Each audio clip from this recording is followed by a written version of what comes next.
All right, we're back now. So we've got the location where we're going to put the bees. It's right next to this other hive.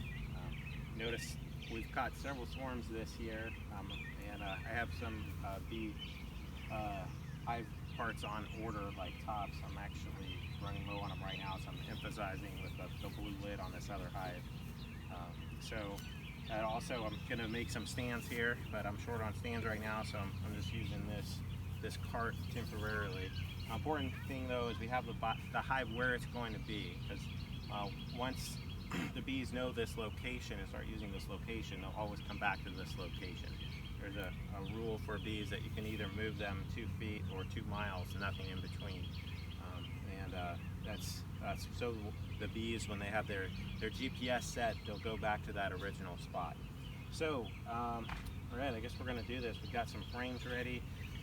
I'm, again, not using the right frames here. These are supposed to be Honey Super frames, but the only thing I have right now. The only frame that I have right now with some of the comb, I like having some frames with comb filled out. That way the queen can go right into laying eggs. I've also got some frames with a plastic foundation that have no comb filled out that we'll also be putting in there. All right, so this is the crazy part here. What I'm going to do is I'm going to take the lid and I'm going to give the lid a good whack and try to make most of the bees fall off into here. And then we're going to take the rest of them and dump them. And if you want, some people recommend spraying with sugar water. This makes them, the good majority of them can't fly off as well. We're going to set that aside. That's an option that you can do. All right, just get everything situated here. Hopefully I won't get stung too many times. We'll give this a go. Ready? All right, here's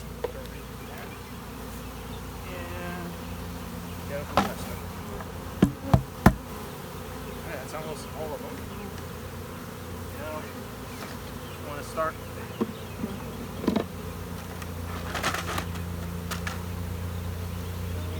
Up. They are making some mad rush. I'm gonna just go ahead and put the lid on and try not to squish any of them. That's hard to do sometimes. Alright, and I didn't get very many frames in. We're just gonna kind of watch the pictures now to see what happens. Hopefully they'll take that box. If they don't, they'll likely fly back to their other location.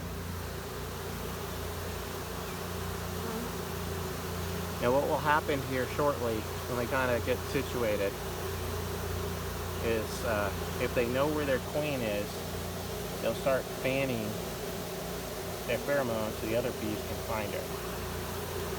And it looks like already kind of what we got going on the edges. It's a good sign.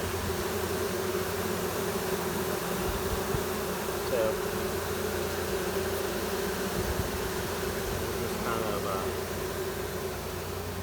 stand back here and let them do their thing.